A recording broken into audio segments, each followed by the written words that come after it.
What's up, guys? It's Rain City MMA. Your boy Bryson here with Joey. And today we're breaking down UFC 325, Volk versus Lopez 2. Sorry, guys, about the Johnson pick. We missed. We started off real hot at the end of the year. Missed the first one, but we're coming right back, and we're going to win. We're bouncing back. I promise. All right, guys. So these first four fights we're breaking down, they're road to the UFC finals. We got flyweight, bantamweight, featherweight, and lightweight. The first one of the night is going to be a flyweight matchup between Aaron Tao, and sorry, guys, if we butcher some of these names. The second guy, Nazmarai Budabar. Budabar is minus 125. Tao is plus 105. I'm going to go Budabar here. He shows to have a good clinch game, very comfortable working on the outside. Aaron Tao, he's tough. He fought Elijah Smith on this most recent Contender Series, fell short. But he's a tough guy. He got, the ink all over his face, looks like a crazy Aztec.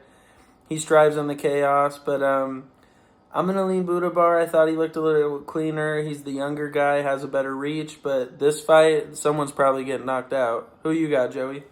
Yeah, guys, this is going to be a good one, and some people think it's going to be closer than it is. I do like Budabai a little bit better than Tao. Tao, he does like to put a fast pace on guys, and he likes to make it super ugly, but he leaves his hands super low. I just see a way for Budabai to win here, and I got him probably by either close decision or a late third-round KO. Let's go with that. All right, guys, second up in the Road to UFC final matchup. This is a bantamweight matchup between Sularing Bo and Lawrence Louis. Sularing Bo coming in at a minus 260 favorite and Lawrence Louis at a plus 210 dog. Guys, I think the odds makers got this fight a little bit wrong. Sularing Bo is a super young guy, a hungry prospect, but he's only 20 years old. And he does take a while to find his rhythm and his timing as well as his range. Louis, on the other hand, he trains at a pretty good gym, shows very smooth feint game, and times his knees to the body super well. I think Lawrence Louis can just make it ugly here and put the work on, a younger guy who's less experienced. So I got Lawrence Louis money line, and maybe, just be safe there and just take the dog money. Lawrence Louis money line. Who you got, Bryson? I'm totally going Louis as well. I actually expected him to be the favorite because I broke this down prior to there being no odds. But Louis, guys, trains at City Kickboxing, has some excellent dirty boxing, puts a lot of pressure on you, keeps a high defensive guard. He makes opponents back up to the cage. One thing I don't like about him, he's very stiff. He's not really loose. Sularangbo, he's a lot more loose, but guys, some of the people I was watching him fight, I'm like, how are you not finishing this guy earlier? Like, why is it taking you this long? He does good at controlling the center of the octagon, but I don't think Louis is going to allow that. And I think at a plus 210 shot, you got to take this guy at dog money. And I think he wins by knockout. So if I honestly, I don't know if he can win it. I think he can win a decision as well. But I would just play money line to be safe. But if you win a long shot, I'm guessing that KO is going to be plus 400, plus 450. I'd go take that. All right, guys. Next up, we got a featherweight Road to UFC matchup, the final. The first guy, we got Kyoichiro Nakamura versus Sebastian Cizale. Cizale coming in at minus 130, Nakamura plus 110. I'm going Sebastian Cizale at minus 130. He also trains at City Kickboxing, I believe. He's actually one of Volk's good sparring partners, same weight class. He wants to work in the pocket, shows to have very fast hands. He blitzes in and out very well. I like his movement on the outside as well. Nakamura, guys, is 37 years old. He's going to have a 3-inch reach advantage, or 4-inch reach advantage, but guys, when I'm watching him, he's just popping out the jab, keeping the center. He has a karate base style. Leaves a lot of openings to be countered, though. And I feel like Cizale is going to use a lot of kicks, a lot of counters, and he doesn't get backed up to the cage a lot. So I could see him finishing this, but this one's probably going to go to the scorecard. So I'm going to go Cizale decision and take his money line at minus 130. Who do you got, Joey?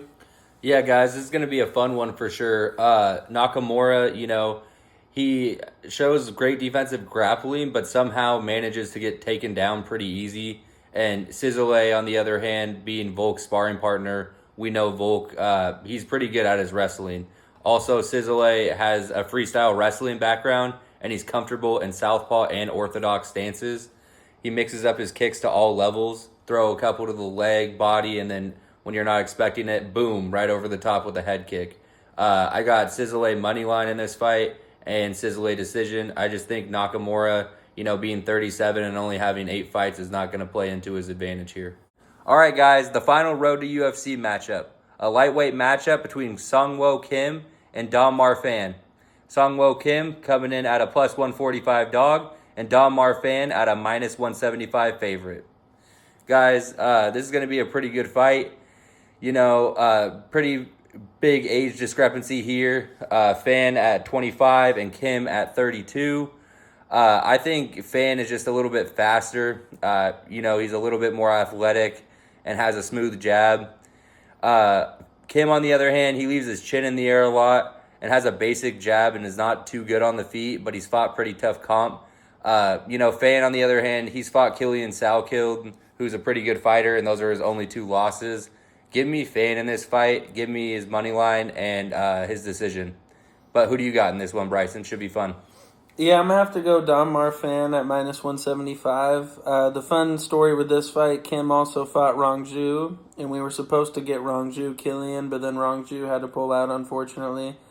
But Kim's really good in the clinch, and, he wants to get a hold of you to do work, and I think that's going to play into Don Marfan's favor. He shoots very explosive takedowns, throws nasty knees and elbows, so he also has a good clinch game. And he holds top control very well, shows to have good positional awareness. I like the 4-inch reach advantage here. He's very aggressive. I'm interested to honestly, I could see Fan finishing him in the first round, but I don't know if Kim has the gas tank to go far. I'm pretty sure Kim's never won a decision, and Don Marfan's 4-0 in those. So if it goes deep, I think Fan can get a late finish, maybe even second, third round. And if not, I think he wins the decision. I just think he has way more ways to win than Kim. Kim has fought tough competition, has a basic jab, but not great on the feet. And if they cancel their wrestling out, I think Fan can piece him up on the feet as well. So I'm going Fan here at minus 175, and I think it's a great play. He didn't make our parlay, but I was real close on putting him there. All right, guys, now we're getting into the official UFC roster. The first fight of the night is going to be a featherweight matchup between Khan Ofli and Yitsa. Yitsa's coming in at minus 210. Ofli's coming in at plus 170. So, obviously, Ofli, he's from Contender Series. He got knocked out by Santos. Really good competition. He's fought some good guys. Yitsa, he had to fight Weston Wilson, did his job. Did fight Gabriel Santos, who, that's the most high level any of these guys have faced. Yiza lands 3.51 takedowns per 15 minutes on 30% takedown accuracy. Constantly chain wrestling, though, which I love. Ofli, we know he has good jiu-jitsu. He's probably going to look to get a submission off his back. That's really his only chance. But, guys, if he tries to offensively wrestle, he has 14% takedown accuracy. I mean, what else do I got to say with that? That's absolutely disgusting. Very low volume striker. He only lands 1.79 significant strikes per minute. So Yitsa at minus 210, guys, I actually think is a steal. And he's going to be the first leg of our parlay. So I'm going Yitsa at minus 210. And, who do you got, Joey? All right, guys, I think in this one I got Yitsa as well. Awfully, like Bryson had said, he's fought elite comp, and he lands 1.79 significant strikes per minute. His takedown accuracy is atrocious, though, at 14%. He's a super low volume, which I don't like to bet on fighters who are like that, and he also lacks power in his hands. So even if he does get going a little bit, I don't see a real danger for Yitsa here. Also, his reach for Yitsa is 71% or 71 inches versus Offley's 66 inches. Pretty big discrepancy there.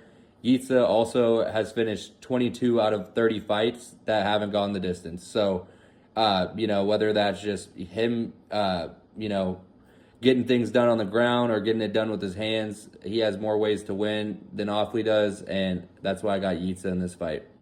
All right, guys. Next up, we got a welterweight matchup between Jonathan McAuliffe and Obon Elliott. McAuliffe coming in at a minus 135 favorite, and Obon Elliott at a plus 115 dog.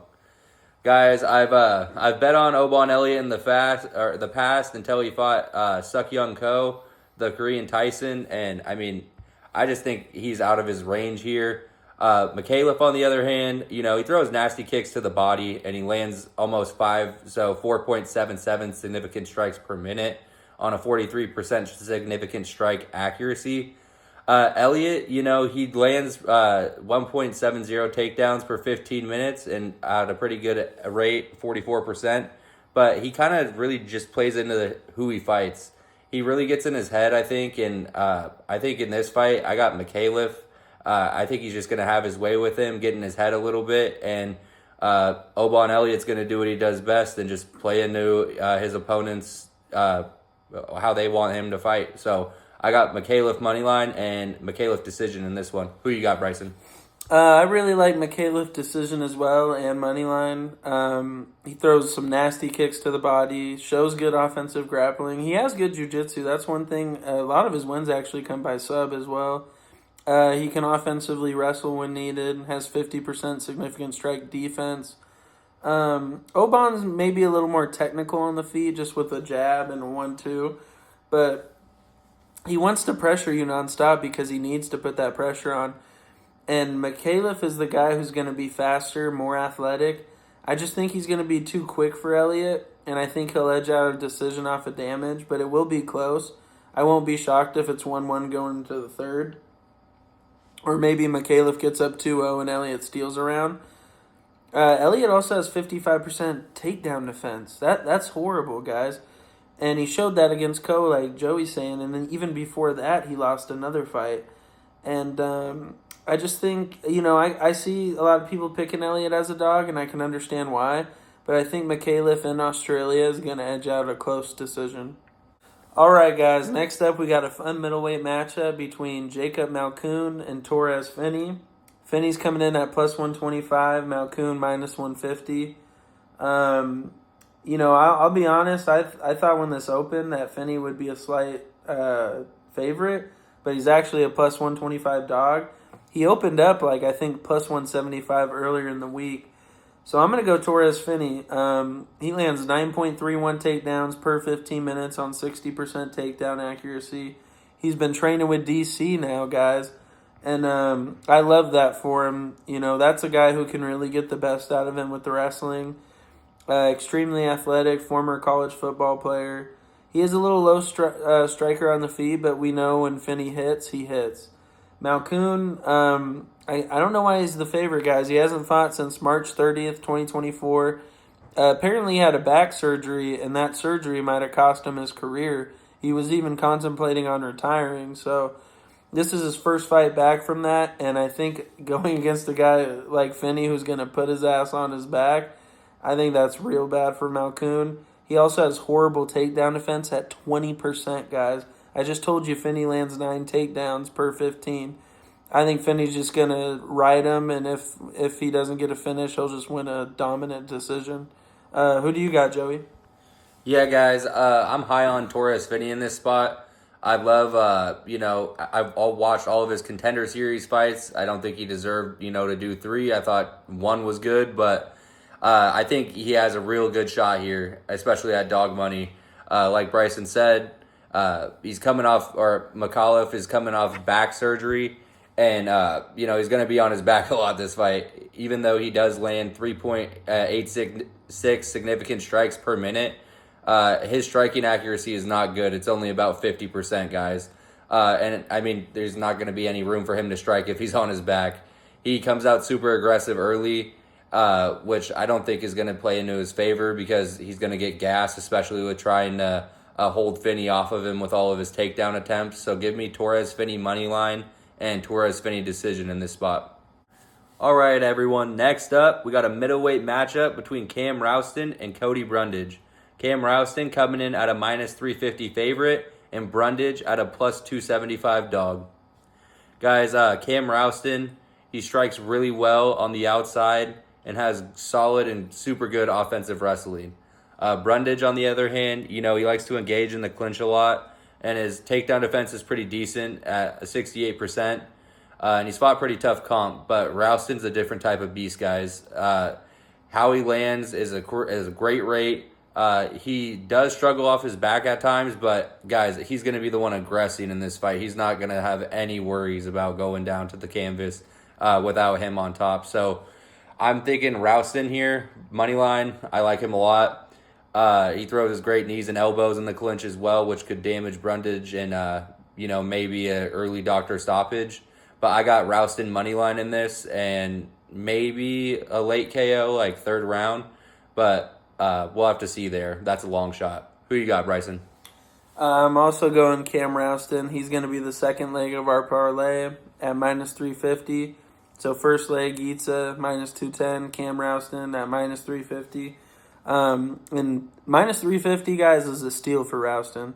Cody Brundage, this guy has that quitter inside of him. There's so many times in the UFC where you're like, how the hell is this guy getting away with it? Abdul Malik, the Jacob Malkoun fight. There's just always something in Brundage where you're like, this guy's not it. Cam Rouston, he's going to be coming forward. He can go on the outside. He also can wrestle when he needs to. He could easily out-wrestle Brundage. I know Brundage has the wrestling background, Well, he never uses it. And we saw Eric McConaughey just beat this guy. Yeah. Cody Brundage has no... I don't even know how Rouston should be minus 2,000 like Umar. Because he's actually going to fight how he should have fought. Because, yeah, what Umar did... we'll talk about that another time, but that ain't getting you a title shot. And, Brundage likes to make it ugly. He does land 2.05 takedowns per 15 on 46% takedown accuracy. But I'm not worried about that. Rouston learned. He lost to Torres Finney on the Contender Series his first try. We actually both betted on him this last one as a dog, got the knockout. And what he did to Petrosky, I'm like, I'm sorry, but you run Petrosky and Brundage right now. I think Petrosky smokes Brundage. And Petrosky had like a 3-fight win streak in there. Beat Rodolfo Vieira, too, as a dog. I think Cam Rouston's coming in hot. I think the 78-inch reach to the 72 is going to be a big factor. And I think he gets a knockout here, too. He could even sub Brundage, too, with Brundage shooting on him. I know Rouston has that good guillotine in the back, so he might pull a bag of tricks out here. We'll see. But Rouston in the second leg, baby. All right, guys, we got the final prelim of the night. We got Junior Tafa versus Billy Alicana at light heavyweight. Tafa plus 195, Alicana minus 235. For me, this is pretty easy. I think Alicana gets it done at minus 235. Shows to have very solid jiu-jitsu, very low volume striker. He does have 60% significant strike accuracy. We saw he beat guys like Aslan, who comes with some real power. Then he also took out Kevin Christian, who that guy was really tall, black belt, knocks him down, then subs him.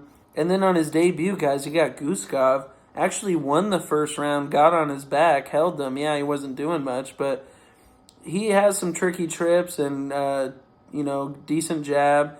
Junior Tafa, on the other hand, this guy should have stayed at heavyweight. We saw that fight against Tuco Tucos. Has awful defensive grappling. Shockingly decent takedown defense at 69%, but that really does not tell the story because when he gets taken down, it's over. His best chance is getting a knockout here in the first 2 minutes. If it goes past that, I would be stunned if he beat Alicana. I think Alicana is just the smarter guy, and he got a great gas tank on him. Who you got, Joey? Yeah, guys, this is going to be a fun one. Junior Tafa, he's just a little bit of a heavyweight going down to light heavyweight. I don't think that favors him either. Low IQ fighter.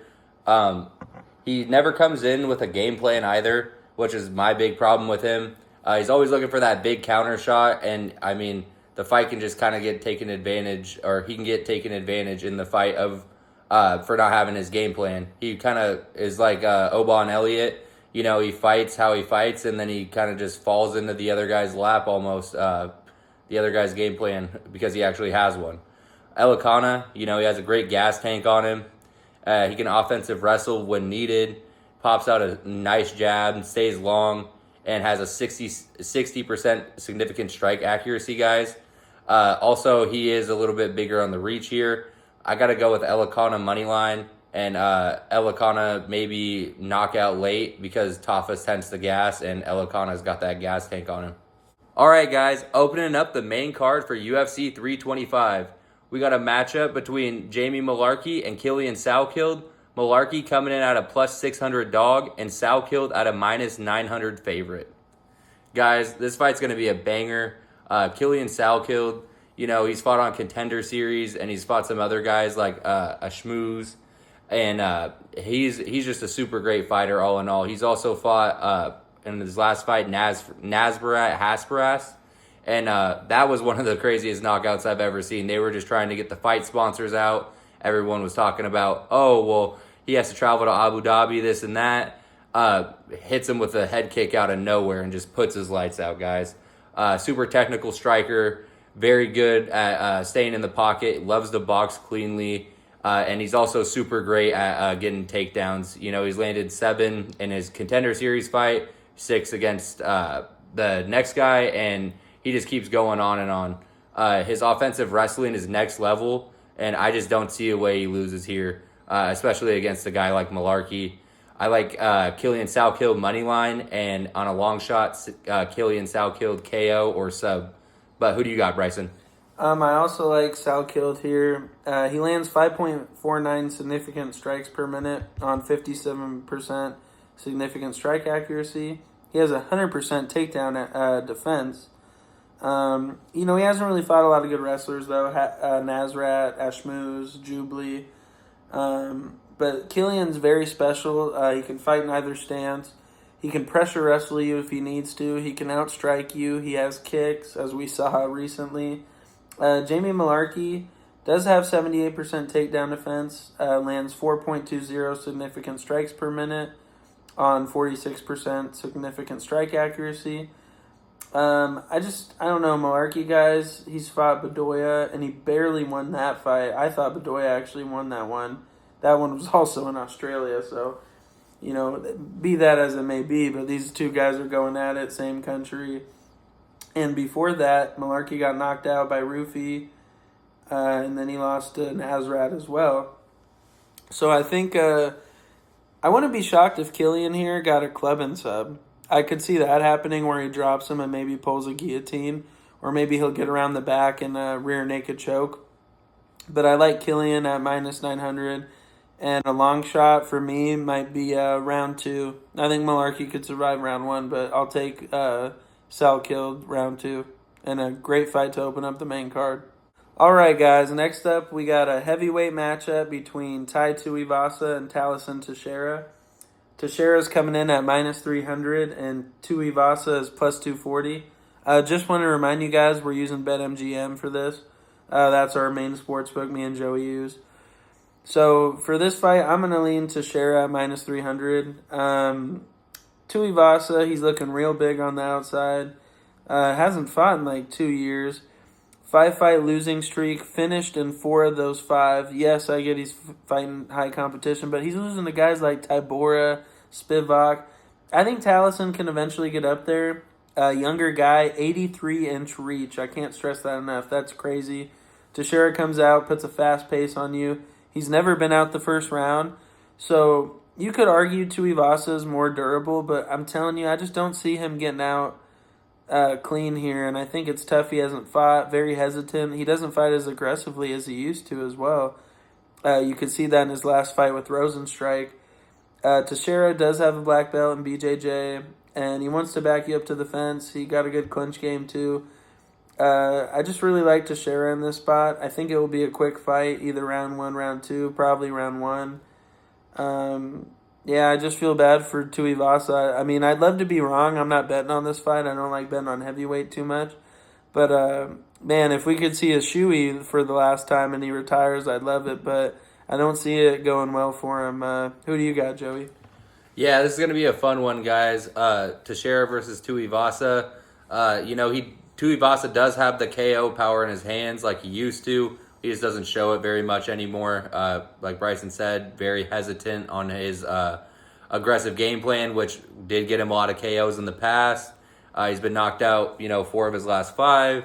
His takedown defense is pretty awful, 57%, but he does throw some pretty good low kicks. Teixeira, he's only been finished by Derek Lewis, and I mean, he's a beast, man. He puts a pace on you. He lands 12.83 significant strikes per minute on a 59% strike accuracy. So if Tuivasa doesn't want to be aggressive in this fight, Teixeira definitely will be aggressive and bring the hands. And like Bryson said, he has a black belt in BJJ. So if Tuivasa wants to try and take it there, he could end up getting subbed too. I just don't see a way for Tuivasa to win, even though, would love to see one last shoey or whatever. But I got Teixeira moneyline and Teixeira KO.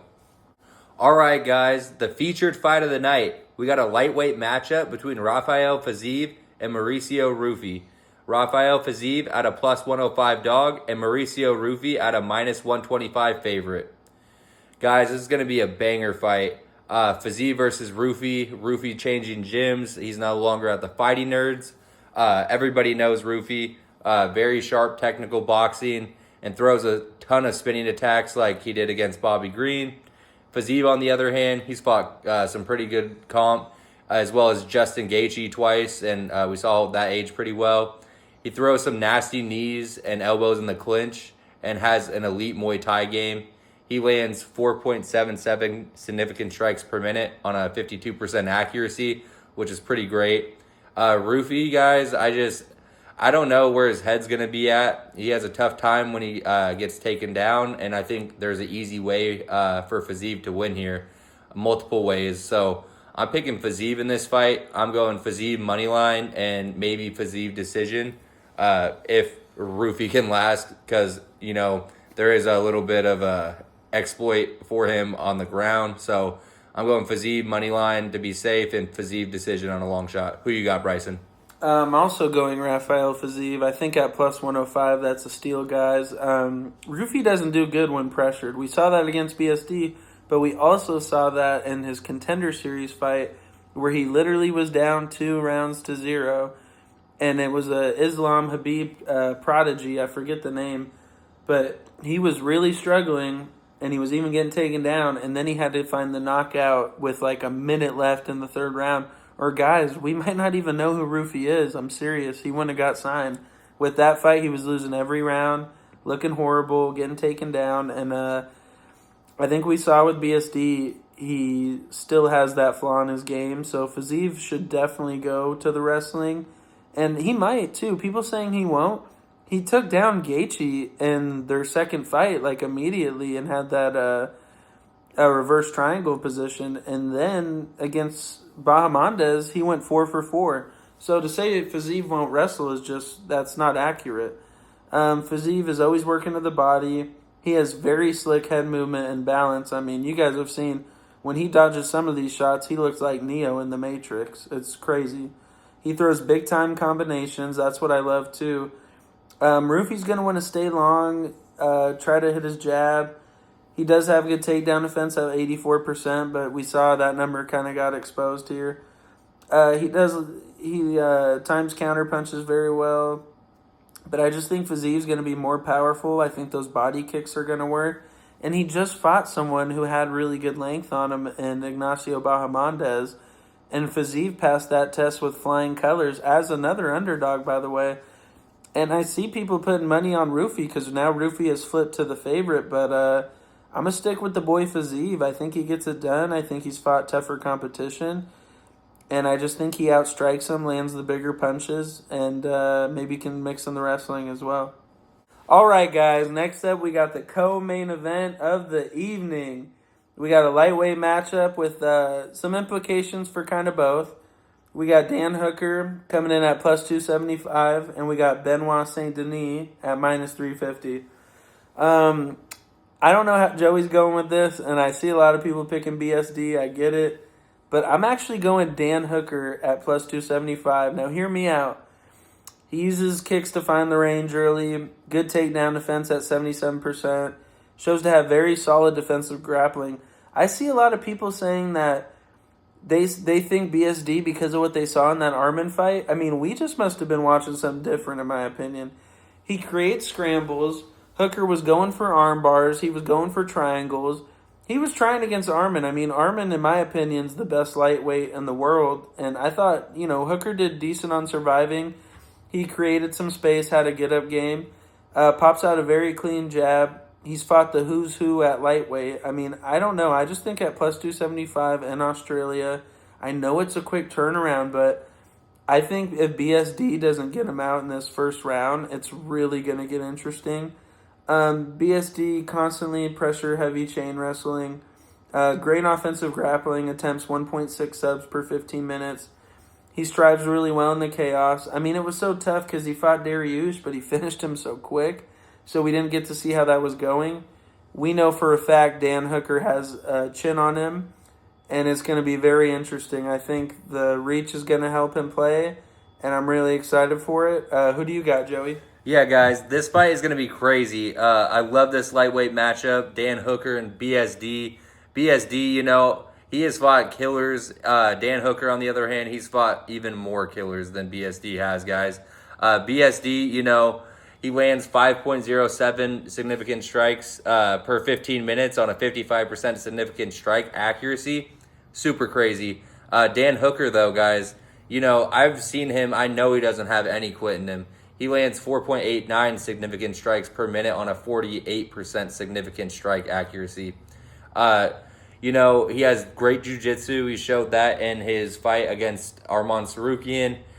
BSD, I just think he's just a little too hyped up right now, and it always happens, man. I forget who he fought a couple fights ago, but he'll get on a pretty good skid, get a lot of fans get rooting for him. He'll get 1, 2, 3 fights, and then boom, he gets a good name or a big name against him, and Moicano. Exactly. He gets a big name like that, and it's almost like he's shaking in his boots, and I'm like, I don't know what happened. Dariush, obviously he was a little older and he knew he could win that fight, but I mean, guys, you gotta look at Dan Hooker at plus 275 with a little bit of confidence here. So I'm gonna go Dan Hooker in this spot. I do like BSD a lot, but I just think it's a little bit too much for him. So give me Dan Hooker money line. Even though I do like BSD, I just think Dan Hooker's going to get the best of him, and just stick with the money line because the plus money is going to feel real nice when he hits. All right, guys, we got the main event of the evening, a championship featherweight matchup between Alexander Volkanovski and Diego Lopez. Volkanovski at a minus 150 favorite and Diego Lopez at a plus 125 dog. Guys, Volk, fought the who's who of the division. Went up, went down. He uses his low kicks to find his range, lands 6.18 significant strikes per minute on a 56% significant strike accuracy. He's just a beast, guys. Diego Lopez, he's young, he's hungry. He shows to have some real fast hands, and he's super comfortable off his back. He has a great jiu-jitsu game. I think, Volk winning the first fight, that was pretty controversial. I think he does have solid takedown defense at 70%, but Diego Lopez was getting the best of him in the later rounds. This is anyone's fight, honestly. I don't think the odds show it as much as they should. But Volk does struggle off his back foot a lot, and I think Lopez could exploit that. I know I picked Volk as my champion, but I mean, it's going to be hard for him to beat Lopez in this spot, guys, especially being 37 years old. So I'm not sticking with my guns. I'm going to pick flip here. I think Lopez gets the better of him, especially in this rematch. I just think Volkanovski, he's a little too old for Diego Lopez and what he's got to offer. So I got Lopez money line in this fight. Who you got, Bryson? I'm also going Diego Lopez. He's also going to be our final leg at plus 125. So we got Yeats at minus 210, Cam Rouston at 350. And we got dog money for you guys, Diego Lopez at plus 125. And if you're betting on Lopez or agree with us, go get that line now. It was plus 170 to start the week. It's gone all the way down to plus 125. I think people are seeing what I'm seeing.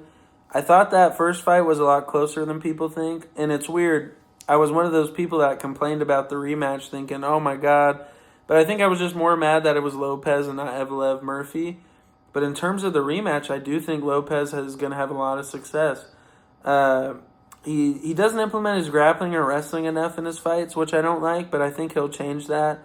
Volk does. Volk has solid takedown offense at 70%. He struggles a lot off his back foot, though. And you saw when Lopez was cutting off the cage and making Volk back up or go straight off the center line, Lopez was cracking him, and I think he can do that. And I think Lopez is going to come into this fight and be like, I need to do this in 1 to 2 rounds. He's going to act like it's a 3-round fight. We saw that with Silva as well. He got the mount in the first round, looked really good.